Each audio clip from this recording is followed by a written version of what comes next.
Hi loves, welcome back. Today I'm going to be doing a full face using my least favorite makeup products. You guys know I'm always sharing with you things that I love and will forever repurchase, but these on the other hand are things that aren't necessarily bad. I just don't really love them or reach for them that often, and I wouldn't repurchase these products for one reason or another, but of course these are just my opinions. Everything works differently for everybody, so just something to keep in mind. But we're just here to have a good time, hang out, and play with some makeup regardless. So grab a snack, get cozy, and let's get into it.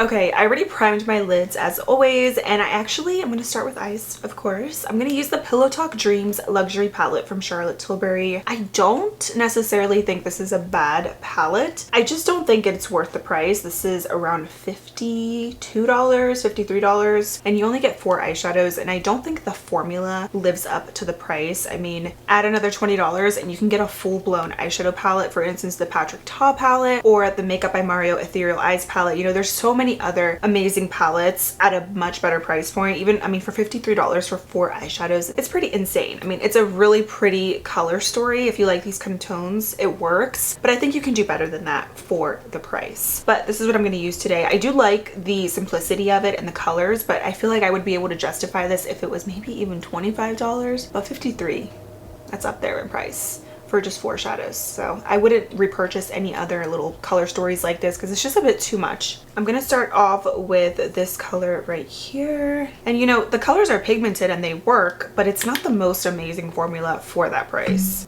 I feel like there's also just even more like indie brands where you can get so many different eyeshadows for less than $50, so this is just not really worth it in my opinion. I'm gonna work that color on the outer lid and in my crease. I do really like these tones. I think they're very pretty, and these do have a nice blend to them, but it's expensive for just 4 eyeshadows. I just can't get over that. And I really do honestly love Charlotte Tilbury. I think there's just better products from the brand where it's worth the splurge versus eyeshadows. I would say just save your money and go with a different brand where you can get more bang for your buck. Okay, I'm gonna take the light color and I'm gonna apply that all over my lid. This is gonna be a really simple eye look. You guys know I love my simple smoky eyes, and I'm using a flat concealer brush and I'm gonna spray it with some setting spray. And these do apply best with your finger, but I like to apply it with a brush because then I can get a little bit more precise. This is a really pretty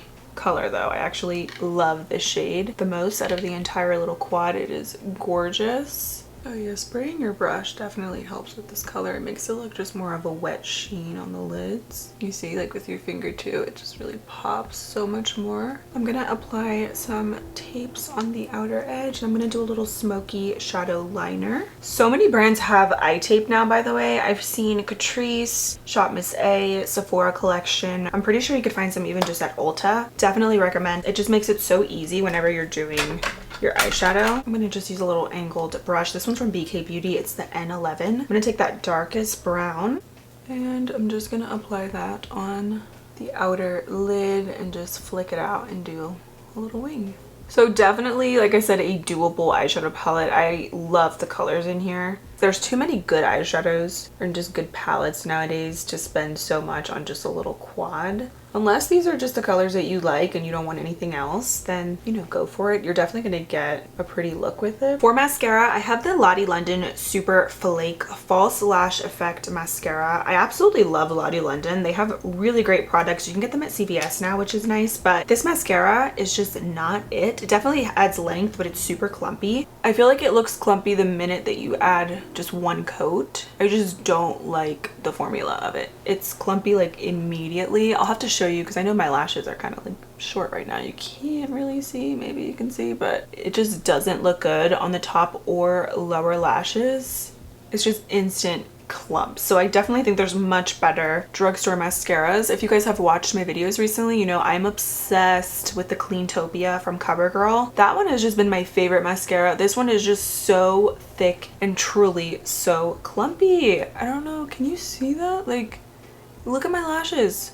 They are clumping together. The formula is very sticky too, which I don't like. So it's just not a good one. You know, it's affordable, but it's like, just because it's affordable doesn't mean that it's always okay to just like blow your money, you know? Like, And that's one thing about me too, like I'm not gonna just recommend something to you guys just because it's affordable. Like I'm gonna tell you if the high-end version is better or if there's a better option. Like even if it's $1, if it's $5, if it's not good, it's not good, you know? This is the one that I have been so in love with, the Cleantopia from CoverGirl. This one is the brown version. I love the extreme black. It just gives volume, length, and everything without clumping. It lasts all day. I do wish they came out with a waterproof version, but it's amazing and I love it for the top and lower lashes. For lashes, these are actually not necessarily that I don't like them. I just don't reach for these types of lashes, I feel like, as often as I used to. And these are the Lily Foam Ink lashes in the style Randy. Very pretty. They're super voluminous. I still love a more voluminous lash, especially when I do more smoky eyes. But wispy, simple, like very thin lashes are my go-tos. I used to wear these for like everyday makeup, but now these are definitely more for specific looks. So I'm gonna put these on today. I still like these lashes though. These are actually, out of everything today, this is one of the products that I do enjoy. I just don't wear them as often as before, but Lily lashes are great, and sometimes you can find them at TJ Maxx. You can see they're a little bit more bold, and I love a good bold lash, but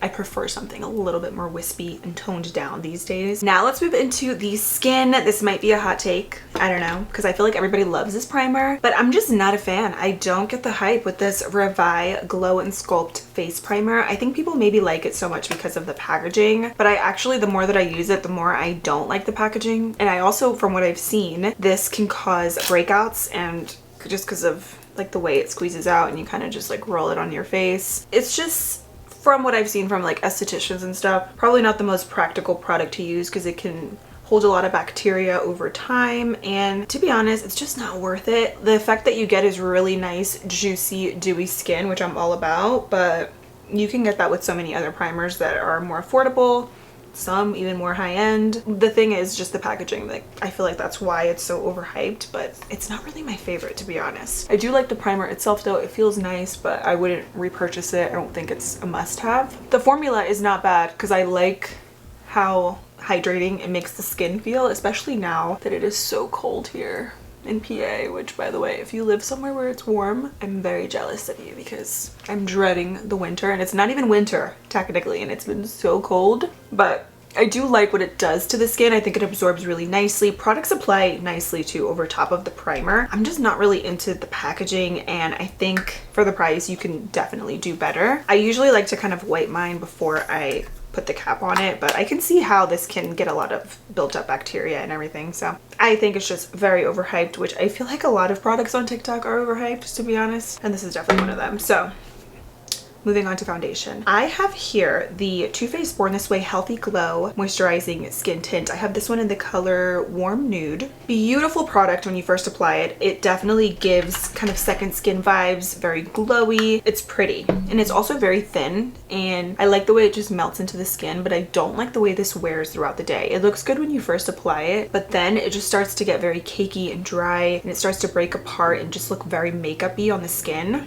So if you want a really good skin tint, I have my top 5 high-end favorites. I'll post the video right here, the link. I still love those. I think they're great, very long lasting. They just look better on the skin. And there's a lot of good ones there that I constantly keep in rotation, but this is not one of them. But like I said, it looks good when you first apply it. It's just within a few hours, you're gonna notice it's gonna start to break apart. And it happened with all of my primers that I used. So that's how I know it's the product, not my skin prep. So I recommend so many other ones. If you want this kind of dewy, fresh second skin, I would say go with the IT Cosmetics one, or even the Hourglass skin tint is really good. There's just so many other better ones. Whereas this one, it's like I wanted to love it, but for me, it's all about the wearability. Like you can apply something and it can look so good, but if it doesn't look good within the next few hours, it's just not worth it, especially when it's high end. For concealer, I have another very popular one. This is the Natasha Denona High Glam Concealer, and I have this one in the color N9. Very beautiful formula as well. I love the packaging, but no matter what I do, what powders I use over top, this makes my under eyes look so crepey. And I already have a lot of little fine lines, so it's hard for me to find concealers sometimes that don't look like I have literally like 20 times more lines, but this one It does. It's very creamy, it's very blendable, but then throughout the day it just looks so dry and it makes it look like I have way more fine lines than what I actually do. It settles into every line and it's just not it. I don't know what it is about it because the formula, it's not even overly dewy in my opinion. I don't know. It's just the way that it actually settles.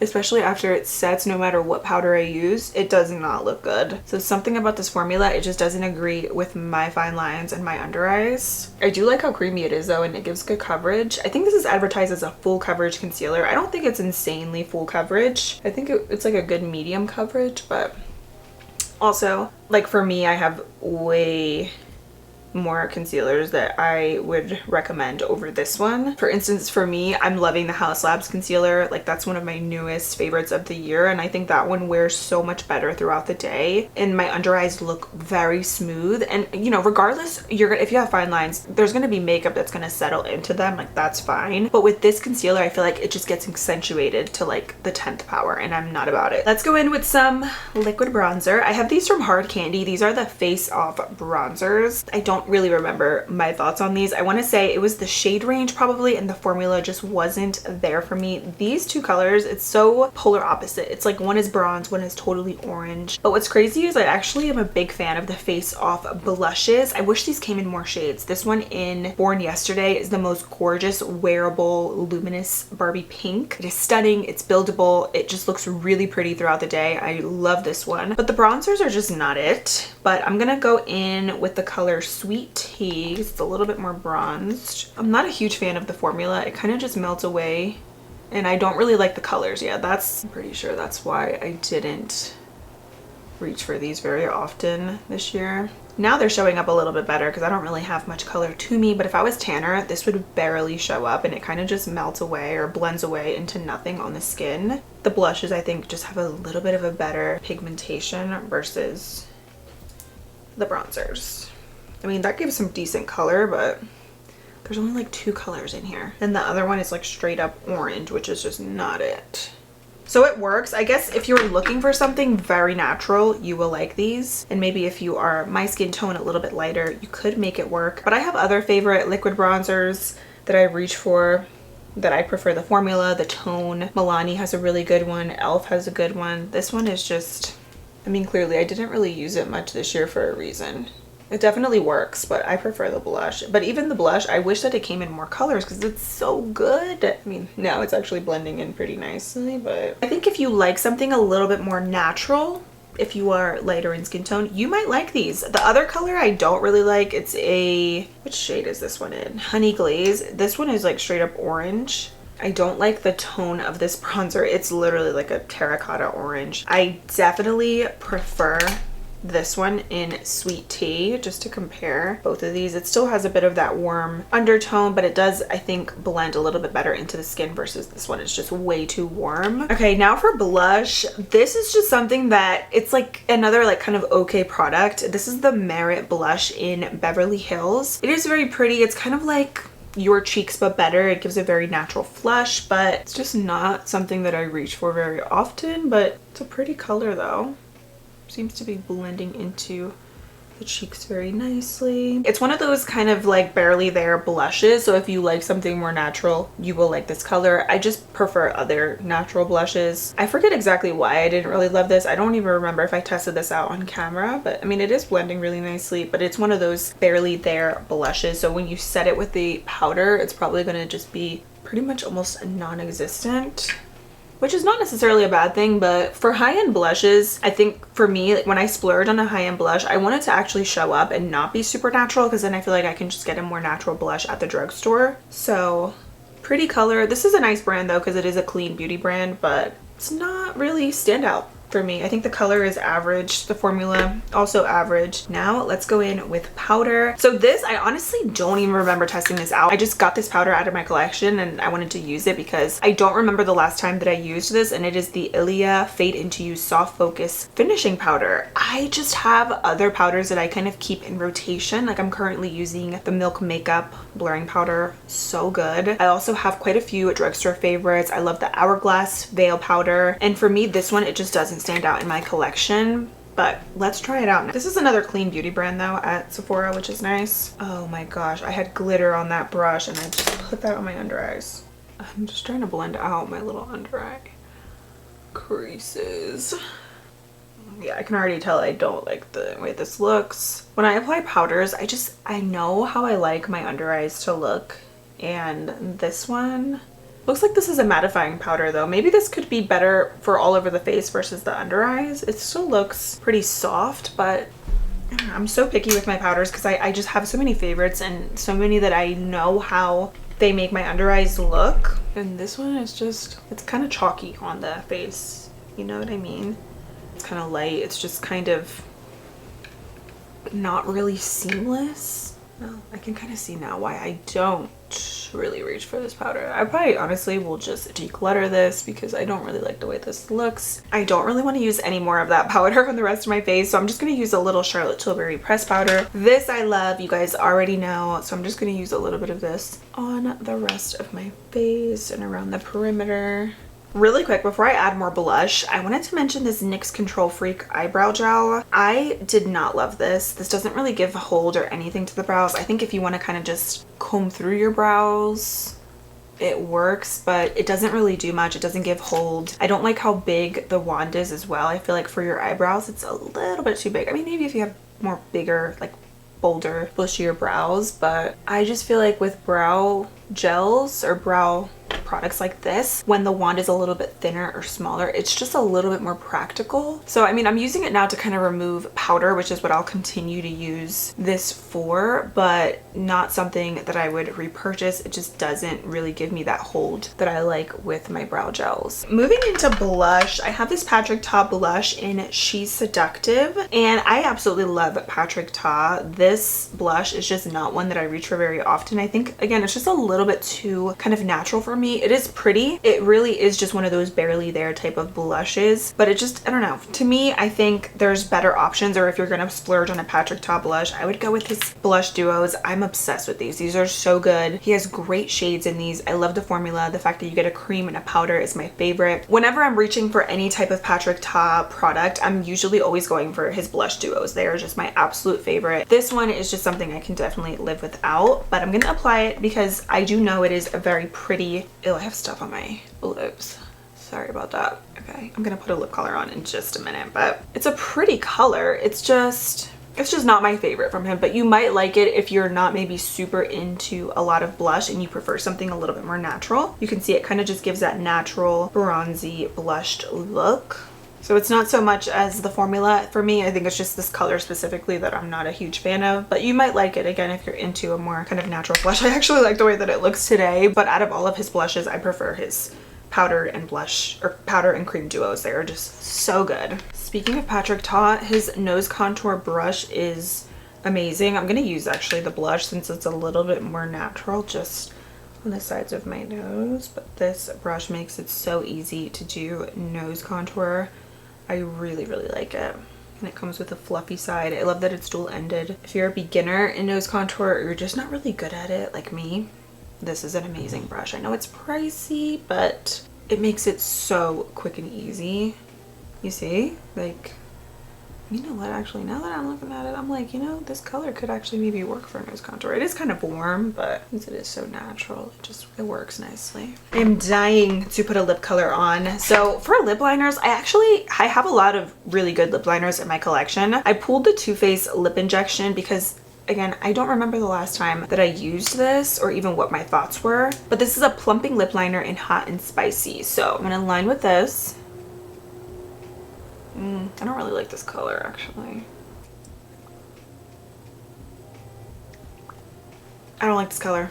But the formula does kind of sting a little bit. If you guys are familiar with the Too Faced lip injection lip products, they truly do work. Like, they really will plump your lips, but it's not always the best feeling. That's why like I don't like the Too Faced lip injections, glosses, none of that stuff. I don't remember if I bought this or if they sent them to me. I do really enjoy Too Faced, but this is just not one of my favorite lip liners. Catrice actually has a lip liner that is more plumping and it doesn't sting or burn as much as this one, and it's more of a plumping kind of minty feeling lip liner, and they're like $4, so those are really good. I think a nice alternative to the Too Faced ones. If you like these, try those out, you might really enjoy them. I mean, it's okay, but I'm gonna I think go over this because I don't really like this color, so give me a minute. But that is it. I mean, it's okay, but ooh, yeah, that burns. I feel the burn. I really do feel the burn. I'm gonna take a little bit of my Charlotte Tilbury Iconic Nude Lip Liner just to kind of like tone down some of this pinkiness. Oh yeah, it does burn a lot. Yeah, I don't like that. If you like plumping stuff though, I feel like most stuff, it's gonna sting, you know, but I don't like it. And then I'm going to top that off with the ColourPop Luxe lip oils. Obsessed with ColourPop. They have amazing products, but their lip oils, I've tried a couple different colors, and this is a pretty shade in Skinny Dip, but I'm not really like super into the formula. It's very lightweight. It fades like in 2 seconds. You're gonna have to reapply this. It doesn't really last a very long time. It's just not very glossy. It's not my favorite lip oil formula. I've tried other ones too, and they just fade so quickly, and they just don't give a ton of hydration, glossiness, or pigmentation compared to others. I'm currently really loving the Milani lip oils. Those are fabulous, and they have great shades. I love the new colors that they came out with. They're just perfection. But this one, like it's pretty, but not my favorite lip oil formula. If you don't like a lot of glossiness and you want something very just minimal on your lips, then you might like this formula. It's just, I want a little bit more, and this just doesn't do it for me. I'm gonna apply a little bit of brown liner. I'm gonna use the Rare Beauty one. I just don't find these to be super long wearing and very creamy.